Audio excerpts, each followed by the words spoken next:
Hello बच्चों, तो आप सभी का हमारे इस YouTube चैनल मिशन 2 पे आप लोगों का बहुत बहुत स्वागत है। तो बच्चों, मैं हूं कैप्सर और आज हम क्लास 10th का हिंदी का model paper weekly test model paper set 2 को करने जा रहे हैं। और ये जो मॉडल पेपर है आपके टेस्ट के लिए, आपके वीकली टेस्ट के लिए बहुत ही ज़्यादा इंपॉर्टेंट है। तो आप इस वीडियो को शुरू से लेकर अंत तक ज़रूर देखना और अपने सभी साथियों को शेयर ज़रूर कर देना। मेरे प्यारे बच्चों, से पहले हिंदी का मॉडल पेपर सेट 1 चैनल पर अपलोड कर दिए हैं। यदि आप उसे नहीं देखें तो इस वीडियो को देख लेने के बाद आप सेट 1 को जरूर से जरूर देख लेना। तो चलिए फिर शुरू करते हिंदी के इस मॉडल पेपर सेट 2 में जितने भी महत्वपूर्ण सवाल दिए गए सभी सवालों को एक एक करके देखते हैं। देखिए, इसका जो सबसे पहला क्वेश्चन है काफी इंपॉर्टेंट है। बच्चा कवि को कैसे देख रहा है? ठीक है, तो तिरछी नजरों से, डर डर कर, रो कर, हंस हंस कर। ठीक है, तो बच्चा जो है कवि को कैसे देख रहा है बच्चों? तो तिरछी नजरों से। ठीक है, ऑप्शन नंबर ए इसका बिल्कुल सही हो जाएगा। ठीक है, बच्चा कवि को तिरछी नजरों से देख रहा है। आगे देखते हैं नेक्स्ट सवाल। यहाँ पे कवि बच्चे का किससे संपर्क ना होने की बात कर रहा है? ठीक है, स्वयं से, प्रवासियों से, माँ से, आसपास के लोगों से। तो कवि जो है बच्चों किससे संपर्क ना होने की बात कर रहा है? तो स्वयं से, खुद से। ठीक है, कि संपर्क ना होने की बात कर रहा है। ऑप्शन नंबर ए इसका बिल्कुल राइट हो जाएगा। नेक्स्ट देखो यहाँ पे, यह दंतुरित मुस्कान कविता में किसकी मुस्कान की विशेषता का वर्णन किया गया है? बाल शिशु का, प्रश्न चित्त बालकों का, ग्रामीण बालकों के, इनमें से सभी। ठीक है, यह दंतुरित मुस्कान जो कविता है बच्चों, इसमें बाल शिशु के मुस्कान की विशेषता के बारे में वर्णित किया गया है। ऑप्शन नंबर ए इसका बिल्कुल राइट हो जाएगा। ठीक है, आगे देखिए नेक्स्ट सवाल। यहाँ पे शिशु का मधुपर्क का पान कौन कराता है? ठीक है, कौन करता है? ठीक है, कवि, माँ, बहन, अतिथि। ठीक है, तो शिशु का मधुपर्क का पान कौन कराता है बच्चों? तो ये माँ करवाती है। ऑप्शन नंबर 20 का बिल्कुल राइट हो जाएगा। आगे देखते हैं नेक्स्ट सवाल। यहाँ पे वायु का योगदान किसे विकसित करने में होता है? ठीक है, तो मिट्टी को, फसल को, किरणों को, नदियों के जल को। ठीक है, तो वायु का योगदान जो है बच्चों किसे विकसित करने में होता है? ठीक है, तो ये जो होता है बच्चों फसल को विकसित करने में योगदान होता है वायु। ऑप्शन नंबर 20 का बिल्कुल राइट हो जाएगा। आगे देखिए नेक्स्ट सवाल। यहाँ पे निम्नांकित में से क्या फसल को उपजाने के लिए आवश्यक कारक तत्व नहीं है? तो फसल उपजाने के लिए कौन से तत्व जो है वहां पे उपयोगी नहीं है, तत्व नहीं है, ये आपको बताना। ओलावृष्टि, नदियों का पानी, सूर्य का प्रकाश, कृषकों का श्रम। तो ओलावृष्टि जो है बच्चों ये फसल को उपजाने में आवश्यक तत्व नहीं है इसका। ठीक है, तो ये इसका सही हो जाएगा। ठीक है, नहीं ना पूछ रहा है इसलिए ये सही हो जाएगा। बाकी नदियों का पानी, सूर्य का प्रकाश, कृषकों का श्रम, ये सारा का सारा फसल को उपजाने के लिए उपयोगी होता है। ठीक है, उसके लिए तत्व है। ठीक है, लेकिन ओलावृष्टि नहीं है, इसलिए ऑप्शन नंबर ए इसका बिल्कुल राइट हो जाएगा। आगे देखिए नेक्स्ट सवाल। यहाँ पे फसल को थिरकना कौन सिखाता है? तो हाथ, पानी, सूरज, हवा। तो फसल को जो है बच्चों ये हवा जो है थिरकना सिखाता है। ऑप्शन नंबर डी इसका बिल्कुल राइट हो जाएगा।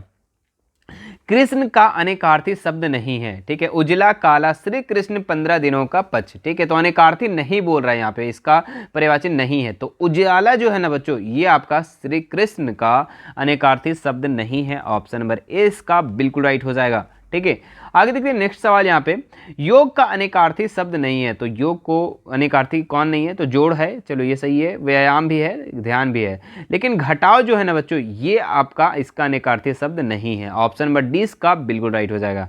आगे देखिए नेक्स्ट सवाल। यहाँ पे उसकी हालात डैश खराब है, सही अवयव पद को चुने। बहुत खराब है, नहीं खराब है, सही खराब है, भी खराब है। तो उसकी हालात जो है बहुत खराब है। ऑप्शन नंबर ए इसका बिल्कुल राइट हो जाएगा। ये अवयव पद इसके लिए बिल्कुल सटीक है। ठीक है, चलिए आगे देखते हैं नेक्स्ट सवाल। यहाँ पे क्या लिखा है? यह दंतुरित मुस्कान कविता के आधार पर बताएं कि बच्चे की मुस्कान कैसे पिघलने में समर्थ है। ठीक है, तो ये बच्चों आप लोगों का सब्जेक्टिव क्वेश्चन है जो कि आपके टेस्ट के लिए इंपॉर्टेंट है और साथ साथ में आप लोगों को फाइनल एग्जाम के लिए भी इंपॉर्टेंट है। ठीक है, यह दंतुरित मुस्कान कविता में के आधार पर बच्चे की मुस्कान कैसे पिघलने में समर्थ है? तो कठोर व्यक्ति के मन को, ठीक है, कठोर व्यक्ति का मन को पिघलाने में समर्थ रखता है। ठीक है, तो ये इसको आप याद कर लेना। आगे देखिए नेक्स्ट सवाल। यहाँ पे शिशु का प्रथम गुरु कौन होता है? तो एक बच्चे का जो सब प्रथम गुरु, उसका टीचर, जो पहला टीचर कौन होता है बच्चों? तो माँ होती है। ठीक है, शिशु का सबसे पहला टीचर माँ ही होती है, वही उसको चलना सिखाती है, उठना, खाना, पीना सिखाती है। ठीक है, तो इसलिए शिशु का जो प्रथम गुरु, ठीक है, आपके भी प्रथम गुरु जो है आपकी माँ है। सबसे पहले अगर देखा जाए जन्म जैसे होता है आपका तो सबसे प्रथम गुरु आपका माँ ही हो जाती है। ठीक है, आगे देखते हैं नेक्स्ट सवाल। यहाँ पे बच्चों से कवि की मुलाकात का जो शब्द चित्र उपस्थित हुआ है उसे अपने शब्दों में लिखे। तो बच्चों से कवि का जो मुलाकात हुआ, ठीक है, उसके बारे में बताना है बच्चों। तो बच्चों से कवि की मुलाकात का शब्द चित्र मोहक है। बच्चा पहली बार अपने पिता को देखता है ना। बच्चा जो है पहली बार अपने पिता को देखता है, वह व्यक्ति बच्चों के लिए अजनबी है, ठीक है, क्योंकि उससे पहले उसकी मुलाकात उस व्यक्ति से नहीं हुई थी। बच्चा एकटक निहारता रहता है, वह आगंतुक को जानना चाहता है, वह मोहक मुस्कान से उसे व्यक्ति का मन हर लेता है। कभी भी बच्चे को देखकर आनंदित होता है, ठीक है। तो ये चीज़ इसका है बच्चों, ठीक है, इसके बारे में बताया गया है। आप इसको चित्रित अपने शब्दों में भी कर सकते हैं, ठीक है। तो आप इसको एक बार अच्छे से पढ़ लेना। आगे देखते हैं नेक्स्ट सवाल यहाँ पे, कवि के अनुसार फसल क्या है, ठीक है। तो फसल क्या है, कवि के अनुसार जो है फसल क्या है बच्चों, ठीक है। तो कवि के अनुसार फसल पानी, मिट्टी, धूप, हवा एवं मानव श्रम का मिला जुला रूप है ना। फसल जो है पानी, मिट्टी, धूप, हवा, मानव श्रम का मिला जुला रूप है। इनमें सभी नदियों का पानी का जादू समाया हुआ है। कवि के अनुसार फसल नदियों के पानी का जादू, मनुष्य के हाथों के स्पर्श की महिमा, भूरी काली मिट्टी का गुणधर्म, सूरज की किरणें रूपांतरण तथा हवा की धड़कन का सिमटा हुआ संकोच है। इस प्रकार फसल प्रकृति और मनुष्य के परस्पर सहयोगी के सृजनात्मक परिणति है, ठीक है। तो कवि के अनुसार ये आपका फसल का परिभाषा है बच्चों, ठीक है। तो आप इसे अच्छे से पढ़ लेंगे, ठीक है। अच्छा पॉइंट लिखा हुआ है। आगे देखते हैं नेक्स्ट, यहाँ पे हम लोग अब एक्स्ट्रा क्वेश्चन प्रैक्टिस करते हैं ताकि आपका टेस्ट अच्छा जाए, आपका फाइनल एग्जाम का भी साथ साथ में तैयारी हो, ठीक है। तो एक्स्ट्रा प्रैक्टिस क्वेश्चन इसलिए करवाते हैं ताकि इसमें हम लोग और भी MCQs ऑब्जेक्टिव क्वेश्चन को अच्छे से कर लें, प्रैक्टिस अच्छा हो सके, है ना। कवि नागार्जुन का वास्तविक नाम क्या था, ठीक है। तो पिता श्रीपति मिश्र, प्रताप नारायण मिश्र, मंडल मिश्र, वैद्यनाथ मिश्र। तो कवि नागार्जुन का जो वास्तविक नाम था ना, एक्चुअल नाम, वो वैद्यनाथ मिश्र था, ठीक है। ऑप्शन नंबर डी इसका बिल्कुल राइट हो जाएगा, ठीक है। एक सवाल आप लोग के लिए हम होमवर्क कर रहे हैं, ठीक है। इस होमवर्क को आप लोग करना, ठीक है। होमवर्क नंबर 1, ठीक है। तो इसका जो है आप लोगों का होमवर्क क्या है कि जो फसल जो कविता है बच्चों, और यह दंतुरित मुस्कान जो चैप्टर है, इसका लेखक का नाम आपको बताना है, मतलब लेखक सॉरी कवि का नाम बताना है इसका, ठीक है। इसके कवि का नाम आपको बताना है कमेंट करके, ठीक है। चलिए, आपको हम पहले भी सेट में करवा चुके हैं और ये काफ़ी इंपॉर्टेंट है ना। फसलें किसके अमृत भरे प्रभाव से सींच कर पुष्ट हुई है, बादलों के, तालाब के, नदियों के, नहरों के। इसका राइट आंसर जो हो जाएगा बच्चों आप लोगों का ऑप्शन नंबर सी, नदियों के, ठीक है। आगे देखते हैं नेक्स्ट सवाल यहाँ पे, फसल वस्तुतः किसके सहयोग का परिणाम है, प्रकृति और नदी के, प्रकृति और मनुष्य के, नदी और सूरज के, मनुष्य और मिट्टी के, ठीक है। तो फसल वस्तुतः बच्चों ये प्रकृति और मनुष्य के सहयोग का परिणाम है। ऑप्शन नंबर 20 का बिल्कुल राइट हो जाएगा। आगे देखिए, कवि ने फसल को किसके स्पर्श की महिमा बताया, ये तो हाथों के स्पर्श की महिमा बताया बच्चों, ठीक है। ऑप्शन नंबर सी इसका बिल्कुल राइट हो जाएगा। आगे देखिए, फसल कविता में कवि ने पाठकों को किस विषय में अवगत कराया है, तो शारीरिक परिश्रम से, प्राकृतिक उत्पादन से, वायु शुद्धता से, फसल निर्माण से। तो इसका राइट आंसर हो जाएगा फसल निर्माण से। कवि जो है कवि पाठकों में किससे अवगत कराया है, तो फसल निर्माण से अवगत कराया है। ऑप्शन नंबर डी इसका बिल्कुल राइट हो जाएगा। जल जात का क्या अर्थ है, तो जल जात का अर्थ जो है बच्चों यहाँ पे बताया गया कमल के फूल को। ऑप्शन नंबर 20 का बिल्कुल सही हो जाएगा।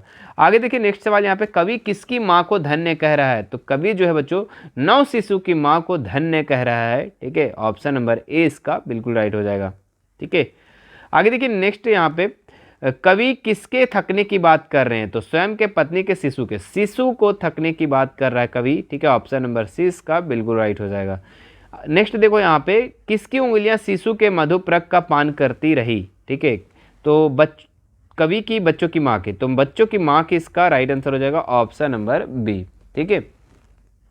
आगे देखिए नेक्स्ट सवाल यहाँ पे, यह दंतुरित मुस्कान कविता में किसकी आंखें चार होने की बात कही गई है, तो कवि और बच्चे और माँ की, दोनों या इनमें से कोई नहीं। तो इसका राइट आंसर हो जाएगा ऑप्शन नंबर ए, कवि और बच्चे की आंखें चार होने की बात कही गई है, ठीक है। आगे देखते हैं नेक्स्ट सवाल हम लोग। हाँ, यहाँ पे देखिए एक कविता लिखा हुआ है, पद्यांश दिया हुआ है। इस पद्यांश को आपको पढ़ना और इससे कुछ रिलेटेड सवाल पूछे जाएंगे, उसको आपको जवाब देना है। क्या है पद्यांश, पढ़ते हैं।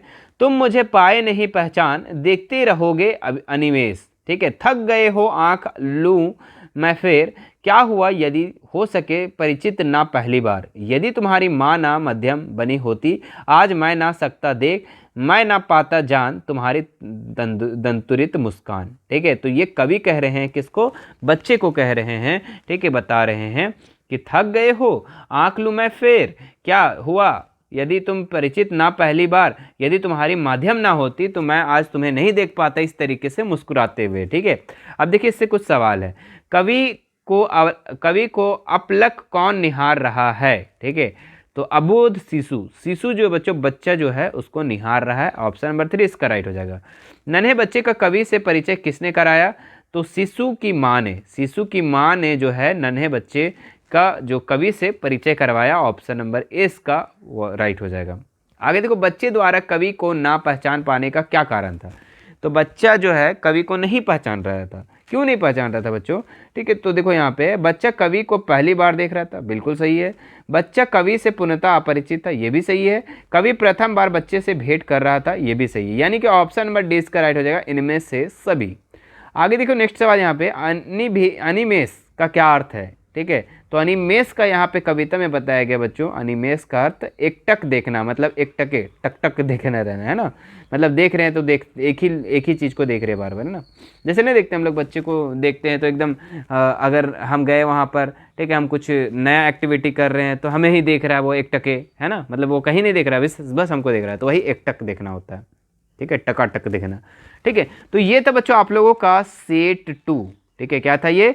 सेट 2 इस मॉडल पेपर में जितने भी सवाल थे आपको हम करवा दिए। ठीक है, यदि आप सेट 1 को नहीं देखे ना तो सेट 1 को ज़रूर से ज़रूर देख लेना, और अगर सेट 3 आपको चाहिए तो हमें नीचे कमेंट ज़रूर कर देना। वीडियो को अगर बाद में देख रहे हैं तो सेट 3 भी आपको चैनल पे अपलोडेड मिलेंगी। ठीक है, तो वहाँ से भी आप लोग देख सकते हैं। बाकी कोई भी दिक्कत है, हमारा इंस्टाग्राम, टेलीग्राम, व्हाट्सअप ग्रुप और व्हाट्सअप चैनल, चारों सोशल मीडिया का लिंक मैं डिस्क्रिप्शन में डाल दिया हूँ, वहाँ से आप हमसे ऐड हो सकते हैं, फॉलो कर सकते हैं और बेझिझक कोई भी सवाल कर सकते हैं। ठीक है, और एक छोटी सी आप लोग से रिक्वेस्ट रहेगी, ठीक है, कि आप लोग थोड़ा सा इस चैनल को ज़्यादा से ज़्यादा शेयर करना है। ठीक है, अपने दोस्तों को, अपने फ्रेंड्स को, अपने रिलेटिव्स को, अपने स्कूल ग्रुप, अपने ट्यूशन ग्रुप में आप शेयर कर दो इस पूरे वीडियो को। ठीक है, और चैनल के बारे में बताओ। ठीक है, आपको बहुत अच्छे तरीके से वीकली टेस्ट की तैयारी करवाई जा रही है और उसी तरीके से फाइनल एग्जाम की भी तैयारी होगा। ठीक है, तो आपको बने रहना है हमारे चैनल पर। ठीक है, और लाइक कर देना वीडियो को। ठीक है, और एक प्यारा सा नीचे कमेंट ज़रूर कर देना, जो होमवर्क दिए है वो होमवर्क कर लेना। ठीक है, बाकी फिर मिलते हैं नेक्स्ट वीडियो में। और सब्सक्राइब नहीं किए हो सब्सक्राइब, तो सब्सक्राइब करके घंटे वाले बटन को भी दबा लेना। ठीक है, उम्मीद है कि आप लोग कर ही लिए होंगे। ठीक है, थैंक यू सो मच।